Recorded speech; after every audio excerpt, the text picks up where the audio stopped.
Hello दोस्तों, स्वागत है आपका अपना ही YouTube channel Rakesh study centre में। और आज के इस वीडियो में हम लोग एक बहुत ही महत्वपूर्ण प्रमेय थेल्स प्रमेय को सिद्ध करने वाले हैं, जो आपके एग्जाम में एक क्वेश्चन पूछा जाता है। ठीक है, सिद्ध करने के लिए तो इस वीडियो को आप लोग अंत तक देख लेंगे तो मैं गारंटी के साथ कह रहा हूं कि आप लोगों को 100% ये समझ में आएगा। ये ट्रिक के माध्यम से आप लोग को बताऊंगा कि कैसे इसको सॉल्व करके बनाया जाएगा, इसको मैं बताऊंगा। ठीक है, तो देखिए पहले आप लोगों को पूरा इसका कॉन्सेप्ट मैं यहाँ पर बता रहा हूँ, उसके बाद से आप लोगों को सॉल्व करने का बताऊंगा। ठीक है, यहाँ पर देखिए, तो चलिए देखते हैं क्या है। थेल्स प्रमेय है। ठीक है, और वीडियो अच्छा लगे तो लाइक कर दीजिएगा और पूरा दोस्तों में शेयर कर दीजिएगा। ठीक है, देखिए थेल्स प्रमेय जो है ना, वो क्या कहता है। थेल्स प्रमेय जो कहता है सर जी, पहले उससे आप लोग याद कर लेंगे, क्योंकि वो तो आप लोगों को याद लिखना ही होगा। अगर एग्जाम में आएगा तो आपको लिखना होगा। ठीक है, तो थेल्स प्रमेय यही ना कहता है जी कि यदि किसी त्रिभुज की एक भुजा के समांतर अन्य दो भुजाओं को काटते हुए कोई रेखा खींची जाए तो त्रिभुज की अन्य दो भुजाएं समान अनुपात में विभाजित हो जाती है। कहने का मतलब यहाँ पर समझिए, जैसे कि एक यहाँ पर त्रिभुज है, तो ये कह रहा है त्रिभुज का नाम यहाँ पर ABC कर सकते हैं। तो थेल्स प्रमेय कहता है ना, किसी त्रिभुज के एक समांतर भुजा खींचिए। तो जैसे कि मान लो, मतलब कि किसी त्रिभुज के एक भुजा के समांतर एक रेखा खींचिए। ठीक है, तो मान लीजिए कि यहाँ ABC की भुजा है इसके त्रिभुज का, और इसके सीधा में एक हम यहाँ पर खींच रहे हैं, सीधा में खींच रहे हैं। तो ये कहाँ कट रहा है, यहाँ कट रहा है। ये त्रिभुज के भुजा एगो AB है, तो AB कहाँ कट रहा है, यहाँ कट रहा है। तो मान लेते हैं कि यहाँ पर P पर कट रहा है, और AC कहाँ कट रहा है, AC पर कहाँ कट रहा है, यहाँ पर Q पर। तो थेल्स प्रमेय के अनुसार कहता है थेल्स प्रमेय कि ये जो भुजाएं होगी ना, दो भुजाएं किसके समांतर खींचे हैं, तो जिसके समांतर खींचे हैं वो तो कटेगा नहीं। तो देखो, जिसके समांतर नहीं खींचे हैं वो कटेगा। तो किसके समांतर नहीं खींचे हैं, तो AB के समांतर नहीं खींचे हैं, AC के समांतर नहीं खींचे, तो दोनों कट गया। और BC के समांतर खींचे हैं, यानी ये दोनों इसके सीधा में हाई लाइन है। ठीक है, तो थेल्स प्रमेय के अनुसार कि ये जो भुजाएं होगी ना, बराबर अनुपात में कटेगी। यानी जो A से P होगा, फिर P से B होगा, और इस साइड देखेंगे A से Q, और यहाँ Q से C। इनका बाटा अनुपात लेंगे तो दोनों का आएंगे, बराबर आएंगे। ये किसका प्रमेय है, ये थेल्स प्रमेय। इसे ही हम लोगों को सिद्ध करना है। तो किस तरह सिद्ध करेंगे देखिए। जैसे कि अब एक और बात समझिए, यहाँ पर ऐसा नहीं कि आप BC के समांतर नहीं खींचेंगे, आप AC के समांतर भी खींच सकते हैं। यहाँ पर देखिए, जैसे कि मैं यहाँ बोलूँ कि आप लोग ऐसा दे देते त्रिभुज, आप लोग मान लें कि यहाँ पर ये है ऐसा। ठीक है, तो यहाँ पे ABC, तो अब यहाँ इस भुजा के समांतर खींच रहे हैं, इस भुजा के समांतर, इस भुजा के सीधा में लाइन खींचेंगे तो इस तरह में खींचेंगे, इस तरह से ये होगा, ये भी होगा। लेकिन इसके अंदर जब खींचेंगे, जहाँ काटेगा, यहाँ पे कट गया, तो ये क्या हो गया, देखिए यहाँ पे AC के समांतर खींचे हैं, तो यहाँ पर कहाँ, मान लो कि AB पे कहाँ काटा, P पर, D पर काटा, मान लो D पर काटा, E किस पे काटा, आपको E पर काटा। तो इसके समांतर खींचे हैं, AC के समांतर खींचे हैं सर जी, AC के समांतर। तो कौन बटेगा, AB बट गया, कौन बट गया, BC बट गया। तो A से D, और फिर D से B बटा में, फिर बराबर क्या होगा, इधर कौन काटा है, E से C चाहे C से E, बात की है, और E से B, ये दोनों का होंगे बराबर अनुपात में बटेंगे। यही थेल्स प्रमेय कहता है, और यही यहाँ पर करना भी है। तो इसे ही सिद्ध करना है। ठीक है, अब यहाँ पर आप लोगों को कैसे करना है एग्जाम में सर जी, देखिए। तो ये जो है ना, ये तो बात लिखना पड़ेगा, ये जो बात है आपको लिखना ही पड़ेगा, ये तो याद करना ही पड़ेगा आप लोगों को, क्योंकि अब क्या करेंगे, इसको सिद्ध करने के लिए एक हम बनाएंगे त्रिभुज, क्या बनाएंगे, त्रिभुज का यहाँ फिगर बनाएंगे, और इसका नाम दे देंगे, नाम। तो A हो गया, हई हो गया B, हई हो गया C। अब क्या करना है, इस थेल्स प्रमेय के अनुसार एक भुजा के समांतर एक खींचेंगे रेखा, तो हम BC के समांतर एक रेखा खींच रहे हैं, BC के समांतर। तो जो कहाँ काट रहा है, मान लो कि ये खींच दिए हम BC के समांतर, जो A से B को D पर काट रहा है, कहाँ पर, D पर। A से C को मान लेते हैं कि E पर काट रहा है, कहाँ काट रहा है, E पर काट रहा है। तो अब क्या करेंगे, देखिए यही बात यहाँ पर हम लोग लिख दिए हैं। मान लिया त्रिभुज ABC है, जिसमें भुजा BC के समांतर एक रेखा खींचा, जिसमें भुजा BC के समांतर एक रेखा कौन सी है खींचा, जो AB को, जो A से B को D पर तथा AC को A से C को E पर प्रतिच्छेदित करती है यानी काटती है। अब इसी बात को अब यहां पर हम लोग लिख दिए हैं। अब क्या करना है ध्यान दीजिएगा, अब जो करना है यहां पर हमें सिद्ध क्या करना है, तो सिद्ध करना है A से D, A से D, A से D और बटा D से B, D से B बराबर कितना, आपको A से E, A से E और बटा E से C, यही हम लोगों को सिद्ध करके दिखाना है। ठीक है, तो चलिए इसको हम इधर साइड में लिख दे रहे हैं। ठीक है, यहाँ पर सिद्ध करना है, सिद्ध करना है। क्या सिद्ध करना है, तो देखिए A से D बटा D से B, D से B बराबर उधर क्या है A से E और बटा E से C, यही हम लोगों को सिद्ध करना है। तो इसमें हम लोग अपने तरह से इसमें कुछ करेंगे यहाँ पर, तो उसको हम लोग किस तरह करेंगे, लिखेंगे यहाँ पर रचना, जो अपने तरह से बनाएंगे इसमें उसको किस में लिखेंगे हम लोग, रचना में। तो हम लोग B को E से मिला देंगे, किससे मिलाएंगे, B को E से और C को D से। तो हम लोग B को E से मिला दिए और C को D को मिला दिए। ठीक है, तो अब देखिए, अब यहां पर यही बच्चे इसको हम लोग इसमें लिख देंगे कि B को C से और नहीं, B को C से नहीं, सॉरी, B को E से और C को D से मिलाया। ठीक है, ये बात करेंगे, मिलाया। और तथा अब क्या करेंगे, D से एक लंब डालें, क्या करेंगे, D से एक लंब डालें, किस पर, AC पर। तो AC पे एक लंब डाल दिए हम यहाँ पे, चलिए यहाँ पर लंब डाल दिए। ठीक है, ये डॉट लाइन से दिखा दीजिए इसे हम समझने के लिए। तो यहाँ पर और E से एक डालेंगे लंब, E से,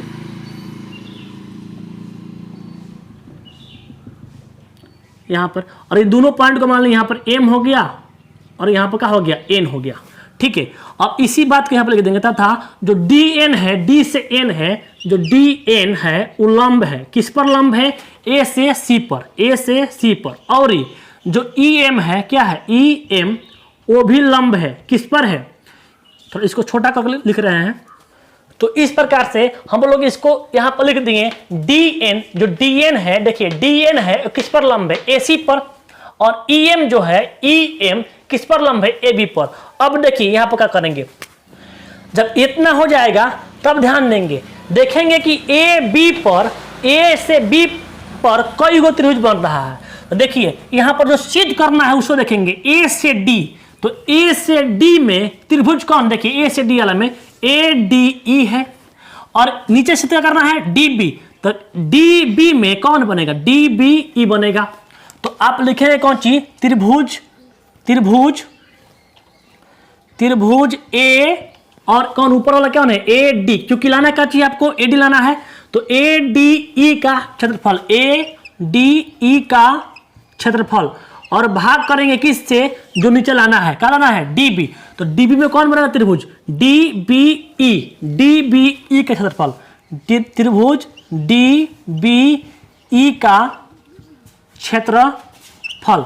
अब ध्यान दीजिएगा, क्षेत्रफल का फॉर्मूला होता है 1/2 गुने आधार गुने ऊंचाई। तो ये 1/2 आधार गुणे ऊंचाई होता है, लेकिन यहाँ पर देखिए कुछ नहीं करना है, यहीं पर लड़का फंस जाता है। कुछ नहीं करना आपको, बहुत आसान है। देखिए यहाँ पर क्या करना है, कुछ नहीं करना है, 1/2 भर देंगे सब कोई, ठीक है। और गुणा क्या सिद्ध करना है आप लोगों को, देखिए AD, पहले AD लगा है ना, तो AD भरेंगे, कोई दिक्कत नहीं। और गुणा AD पर कौन लंब है, लंब कौन है, AD पर कौन आया है लंब वाला, E से M, उसी को गुणा करेंगे, E से M, ठीक है। और फिर बटा ये 1/2 है, 1/2 है, ठीक है। अब देखिए फिर बटा इसका आएंगे DBE का, DBE त्रिभुज में आएंगे, तो 1/2 गुणे, अब देखिए क्या सिद्ध करना है, DB, तो यहाँ क्या लिखेंगे, DB लिखेंगे, और जो लंब है वही लंब यहाँ होगा, जो लंब है वही लंब यहाँ भी होगा, यहीं पर लिखेंगे। क्यों? देखिए इस त्रिभुज का लंब कौन है? यही लंब है। हम बोले अगर आप लोगों से कि बताइए कि यहाँ पर अगर ऐसा लाइन है, ठीक है, ऐसा लाइन है और यहाँ पर एक खंबा है, तो इसका ऊंचाई कितना है? तो इस पॉइंट से इसको नापेंगे, आप नापेंगे ना। अगर हम बोले कि बताइए कि इसका ऐसा है, ऐसा कोई फिगर है, ऐसा ठीक है, ऐसा फिगर है और ऐसा है, ठीक है, त्रिभुज है, और बोले कि बताइए इसका हाइट कौन है, हाइट इसका, तो यहाँ से थोड़ा नापेंगे ना, यहाँ से नापेंगे हम लोग कि इसका हाइट कितना है, यही हाइट में नापेंगे। तो यहाँ पर देखिए ये जो त्रिभुज है, ये त्रिभुज यहाँ पर है, त्रिभुज ये, इसका हाइट क्या है? यहाँ से नापेंगे हाइट, तो इस पर नापेंगे यहाँ से ना, तो यही ना इसका हाइट होगा। तो इस त्रिभुज का भी हाइट यही होगा, ई से एम, और इस त्रिभुज का भी हाइट यही होगा, ठीक है, सेम होगा। तो वही भर दिए बात हम। अब ई एम से ई एम कट जाएगा और 1/2 से 1/2 कट गया, तो क्या बच गया आपका? ए से डी बटा डी से बी बच गया। इसको क्या मानेंगे? इक्वेशन 1 मान लेंगे। फिर समझ लीजिए यहाँ पर क्या करना है आप लोगों को, जो सिद्ध करना हो लेकिन देखिए पहले ए डी ई, तो त्रिभुज ए डी ई का क्षेत्रफल क्या भरेंगे? 1/2 और आधार उतना ध्यान नहीं देंगे, ऊपर क्या सिद्ध करना है? एडी भर देंगे। और एडी पर कौन लंब है? तो एडी पर, ए से डी पर कौन आ रहा है? ईएम, तो ईएम भर दिए, ठीक है। अब नीचे आएंगे त्रिभुज डीबीई में क्या सिद्ध करना है? डीबी, तो 1/2 डीबी को भर दिए, गुणा जो ऊपर लिखा है लंब में वही नीचे लिखेंगे और दोनों काट देंगे, क्या बन गया? एडी बटा डीबी। अब चलेंगे फिर उस साइड, जो इधर काम किए हैं इसी प्रकार अब इस लाइन पर एसी पे करेंगे, ठीक है। तो इसी प्रकार क्या हो जाएगा? इसी प्रकार फिर ऊपर आएंगे इस लाइन पर, देखिए इस पर सिद्ध क्या करना है आप लोगों को? ए से ई, तो ये किस त्रिभुज में है? ए डी ई में ही है, और नीचे क्या लाना है? ई से सी, तो ई से सी में क्या है? ई सी डी त्रिभुज। तो लिखेंगे यहां पर त्रिभुज ए डी ई का क्षेत्रफल और बटा त्रिभुज ई सी डी का क्षेत्रफल, ई सी डी का क्षेत्रफल। तो फॉर्मूला क्या होता है? 1/2। अब देखिए ए डी है, सिद्ध क्या करना है? इधर सिद्ध करना कौन चीज? ए ई, तो क्या भरेंगे? ए से ई भरेंगे और गुणा ए ई पर कौन लंब है? ए ई पर कौन लंब है? डी एन, तो क्या भरेंगे यहाँ पर? डी एन भरेंगे और बट्टा यहाँ पर ई सी डी में यहाँ पर क्या सिद्ध करना है? ई सी, तो पहले भरेंगे 1/2 और गुणा ई सी भरेंगे, ई से सी और गुणा, और जो यहाँ पर डाला गया है वही नीचे रहेगा, डी एन रहेगा। अब डी एन से डी एन काट देंगे, 1/2 से 1/2 कट गया, कितना आ गया आपका? ए से ई आ गया और नीचे का आ गया ई से सी आ गया। इसको क्या मानेंगे? इक्वेशन 2 मानेंगे। बस आपका प्रूफ हो गया है, अब सब काम हो गया। देख लीजिए यहाँ पर अब क्या करेंगे? देखिए यहाँ पर समीकरण 1 और समीकरण 2, समीकरण 1 और समीकरण 2 देखिए, ऊपर वाला देखिए, ऊपर वाला ए डी ई का क्षेत्रफल, नीचे इसमें भी क्या है? दोनों में एडी त्रिभुज है, लेकिन यहाँ पर देखिए डी बी ई और यहाँ पर ई सी डी अलग अलग हो गया। अब यहाँ पर देखेंगे चूंकि यहाँ पर जो डी बी ई त्रिभुज है और ई सी डी त्रिभुज है, ये दोनों का क्षेत्रफल क्या होगा? बराबर होगा। क्यों? कि एक ही देखिए जो समांतर रेखा रहता है ना, समांतर रेखा में क्या होता है कि अगर समांतर रेखा में एक ही को आधार मान लीजिए, जैसे मान लो यहाँ पर बी सी आधार मान लिए, ठीक है, मान लो बी सी एक आधार हो गया, और इस पर कितना हो त्रिभुज बनाएंगे ना, इस तरह से यहाँ से ऐसा बी सी को आधार मानकर त्रिभुज बनाएंगे, तो यहाँ से त्रिभुज बन गया। तो ये दोनों त्रिभुज का क्षेत्रफल क्या होगा? बराबर होगा। जो 9th में पढ़ना है, एक त्रिभुज को 2 पैरेलल लाइन है, उसमें एक को आप लोग मान लीजिए आधार, और उससे कितना हो त्रिभुज बनाएंगे ना, उस सबका क्या होगा? क्षेत्रफल क्या होगा? बराबर होगा। और एक कोई और बनाता है ऐसा करके यहाँ से, तो इसको आधार मान करके, तो इसका भी क्षेत्रफल क्या होगा? बराबर होगा। चाहे और बनाए, कितना हो बनाएंगे ना, तो क्या होगा? इसका क्षेत्रफल क्या होगा? बराबर होगा। तो यहाँ पर देखिए जो ई त्रिभुज बना है, ई वाला त्रिभुज बना है, ई और ई, ये दोनों एक ही आधार पर किससे बना है? डीई में बना है। किससे बना है? डीई में बना है। तो कह सकते हैं हम लोग यहाँ चूंकि यहाँ पर जो त्रिभुज कौन है? डीबीई का क्षेत्रफल किसके बराबर है? ई सी डी, त्रिभुज ई सी डी का क्षेत्रफल, ये दोनों बराबर है, इसको क्या मान लीजिए, समीकरण 3 मान लीजिए। ठीक है, ये क्यों बराबर है, तो ये देखिए ये DE को एक ही आधार माना जाए तो एक त्रिभुज जो होगा, देखिए हम इसे कर रहे हैं, ये त्रिभुज, ठीक है, और फिर आपका ई त्रिभुज, ये दो त्रिभुज किस आधार बना है, DE पर, तो ये दोनों का होगा क्षेत्रफल क्या होगा, बराबर होगा। तो वही बात हम यहाँ पर लिख दिए हैं। तो जब DEB और DBE और ECD बराबर है, तो देखिए DBE और ECD दोनों बराबर है, इसका मतलब क्या है कि ये दोनों एक बराबर है। इसका मतलब क्या है कि ये वाला पूरा पार्ट इस वाले पूरे पार्ट को क्या है, बराबर है, और ये पार्ट दोनों आपस में क्या है, बराबर है। तो समीकरण 1 के और समीकरण 2 के जब बायां पक्ष बराबर है तो दायां पक्ष भी क्या हो जाएगा, बराबर हो जाएगा। तो लिख देंगे यहां पर समीकरण 1, 2 और 3 से, समीकरण 1, 2 और 3 से हमें प्राप्त होता है, क्या होता है कि जब इस वाले साइड बराबर हो जाएगा तो हर साइड क्या होगा, बराबर होगा। कौन चीज, AD बटा DB बराबर AE बटा EC और नीचे लिखेंगे सिद्ध हुआ, हो गया। इस प्रकार से हमें सिद्ध करना है। अब देखिए यहाँ पर एक बार और इसे समझते हैं हम लोग अच्छे से। ठीक है, देखिए पहले क्या करेंगे, हम लोग त्रिभुज ADE का क्षेत्रफल करेंगे। तो ADE का काहे करेंगे, क्योंकि AD लेके आना है, हम लोग AD ऊपर लेके आना है।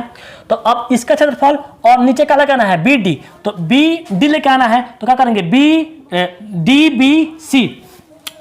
तो क्षेत्रफल का फॉर्मूला होता है 1/2 और ऊपर का लाना है AD, तो AD भर दिए और गुणा AD पर कौन लंब है, AD पर कौन लंब है, AD पर EM लंब है, तो EM से गुणा कर देंगे। ठीक है, और नीचे देखिए, नीचे 1/2 भरेंगे और क्या लेकर आना है, DB लेकर आना है, और यहाँ पर जो ऊपर भरेंगे, यहाँ पर लंब के सामने ना वही सामने यहाँ भरेंगे, और इसे ही कट जाएगा, तो क्या मिला आपको AD मिला, नीचे क्या मिला, DB मिला, इसे क्या मानेंगे, समीकरण 1 मानेंगे। और यहाँ पर देखिए अब उस साइड चलेंगे, इस साइड चलेंगे, इस साइड का लाना है, AE लेना है, AE लेना है। तो AE जब लाना है तो क्या बनेगा, त्रिभुज AED चाहे ADB, बात देखी है। और क्या लाना है, EC लाना है, EC लेके आना है ना, तो EC लेके आना है, तो कम क्या बनेगा, ECD बनेगा। तो वहीं यहाँ पर लिखे हैं त्रिभुज ADE का क्षेत्रफल, ADE कहो चाहे AED कहो, बात दोनों एक ही है। और बात ECD, चूंकि लेके आना है इसलिए यहाँ पर हम भरे हैं। अब क्या करेंगे, 1/2 भरेंगे। अब इधर क्या लेके आना है, ये AE लेके आना है, तो क्या भरेंगे AE। अब AE पर कौन लंब है, AE पर कौन लंब है, AE पर लंब है आपका DN, तो क्या भर दिए DN। अब नीचे भरेंगे 1/2 और क्या लेके आना है EC, तो EC भर देंगे। और इस पर कौन लंब है, जो ऊपर जो होगा यहाँ पर वही भरेंगे, यहाँ पर इसे काट देंगे, ये क्या हो गया, AE बटा EC, समीकरण 2 हो गया। अब देखिए, अब यहाँ पर एक और काम कर देना है, बस लिखना है कहाँ, यहाँ पे कि त्रिभुज DBE है, जो DBE है उसका क्षेत्रफल और ECD है उसका क्षेत्रफल क्या होगा, दोनों बराबर होंगे। जब बराबर होंगे इसका मतलब कि ये वाला पार्ट और ई वाला पार्ट दोनों बराबर हो गए। इसका मतलब कि ये दोनों बराबर हो गए, तो ई वाला पूरा पार्ट समीकरण 1 के पूरा बायां पक्ष और इसका पूरा बायां पक्ष बराबर है। तो हम जानते हैं कि जब समीकरण 2 समीकरण रहता है और उनको दोनों LHS side, left hand side बराबर होते हैं, तो उसका राइट हैंड साइड भी क्या होता है, बराबर होता है। तो लिख देंगे यहाँ पर समीकरण 1, 2 और 3 से हमें प्राप्त होता है। ठीक है, AD बटा DB और AE बटा EC, इस प्रकार से क्या हो गया, ये सिद्ध हो गया। तो उम्मीद है कि आप लोगों को ये 100% समझ में आया होगा। यदि आपको नहीं आया होगा तो शाम को लाइव क्लास में मैं इसे फिर बताऊंगा, शॉर्ट माध्यम से बता दूंगा। ठीक है, तो चलिए मिलते हैं अगले वीडियो में। और अगर आपको ये वीडियो पसंद आया है तो लाइक कर दीजिए, शेयर कर दीजिए और एक कमेंट कीजिए। ठीक है, और अपने दोस्तों में पूरा शेयर कीजिए, सभी ग्रुपों में। ठीक है, चलिए मिलते हैं अगले वीडियो में, तब तक के लिए जय हिंद, जय भारत।